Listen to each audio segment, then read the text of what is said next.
ఇప్పుడు బలి అర్పణ గురించి ఓ అధ్యాయం ఉంది. అన్యం పుణ్యం ఎరగని పిల్లల దహన బలి.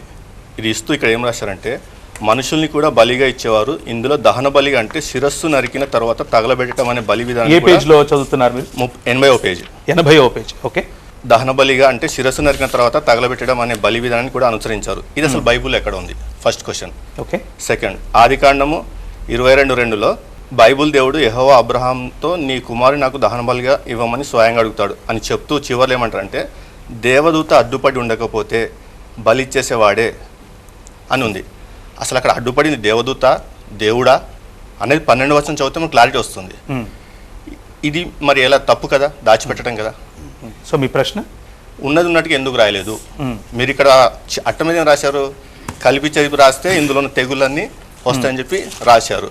ప్లస్ క్రైస్తవ పాస్టర్లు దాచిపెడుతున్నారని రాశారు. ఉన్నదని చెప్పలేదు. మీరెందుకు మరి కలిపి చెప్పి రాస్తున్నారు? లేనిది ఎందుకు అందులో చూపిస్తున్నారు? ప్రశ్న. మీకు స్పందన టైం అండి. ఇప్పుడు నా ప్రశ్న వడ్డే నవీన్ గారి కన్నా కూడా ప్రవీణ్ గారిని ఒక ప్రశ్న అడగాలనుకుంటున్నాను. అడగండి. మీరు మొదట నియమాలు చెప్పారు. అవును. ఈ మనం చర్చించబోయే అంశం ఏమిటి, నియమాలు ఎట్లా ఉంటే 2 నిమిషాలు వారు 5 నిమిషాలు వీరు ఎట్లా మాట్లాడతారు అని చెప్పి. ఎప్పుడైతే ఎవరైనా నియమాలు తప్పుతారో మొదట ఖండించాల్సిన బాధ్యత మీ మీద ఉంటుంది. అవును. మీరు సైలెంట్ గా ఉండి మీరు సమాధానం చెప్పుకోండి అంటే మీ నేను సమయానికి నియమం చెప్పాను. మీరు సమయాన్ని పూర్తిగా ఏంటంటే అప్పుడు జస్ట్ వాచ్ చూసుకుని అటు ఇటు సమయం ఇచ్చే పాత్ర కాదు మీది.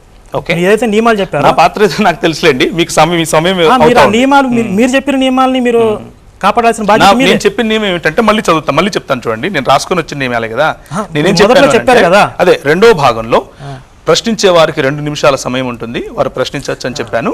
సమాధానం చెప్పే వారికి 5 నిమిషాల సమయం, నన్ను మాట్లాడిస్తే నేను మాట్లాడతాను. 5 నిమిషాల సమయం ఉంటుంది, వారు సమాధానం చెప్తారు అని చెప్పాను.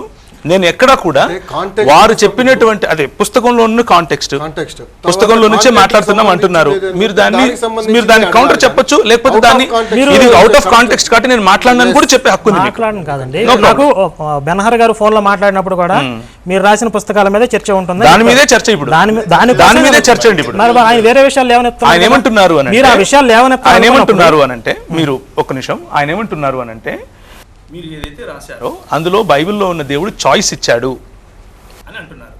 కానీ మిగిలిన చోట్ల మీరు ఏదైతే హిందుత్వం తీసుకున్నానన్నారో అందులో చాయిస్ కూడా లేదు కదా. సో ఇది కరెక్టే అంటున్నారు. దానికి మీరు సమాధానం చెప్తే సరిపోతుంది.